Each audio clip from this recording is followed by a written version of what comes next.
Sa pihak sang padayon nga hublag protesta sa Hong Kong Department of Labor and Employment kag Overseas Workers Welfare Administration, wala pa sang mando nga kinahanglan na ipatuman ang deployment ban. Apang pila ka mga OFW mas luyag nga sa iban na lang nga pungsod mag-ubra. Si John Sala nakatutok. Tuig 2016 sa nagpauli sa Pilipinas si Manang Rose halin sa Hong Kong.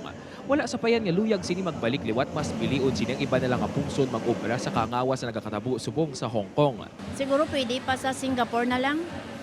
Kaya ang Singapore malinong. Kapin 5 ka bulan na nagalawig ang protesta sa mga pumuluyo batok sa gobyerno sang Hong Kong. Apang pagklaro sa Department of Labor and Employment kag Overseas Workers Welfare Administration nga wala pa sang direktiba na tuhoy sa deployment ban sa Hong Kong. Pagdating ng 5 months, tanggalin ka. Then after an interval of 1 month, iririhan ka naman. And then another 5 months so that you will never become a regular employee. Basta hindi lang mag-intra sa protest ang aton nga Filipinos nga didto nagatrabaho, then hindi gid sila magkaproblema. Sa tunga sang protesta pahanumdum sang OWWA sa mga OFW nga yara sa Hong Kong likawan nga magsuksok sang puti kag itom nga panapton bangon posible masalaan nga nagabuylog sa ila protesta. Isang Hong Kong sa may pinakamadamong OFW sa diin kadam-an ang mga household workers. Butang nga wala nagauntat sa pagsigurong gobyerno nga hilway sa katalagman ang mga Pilipino didto.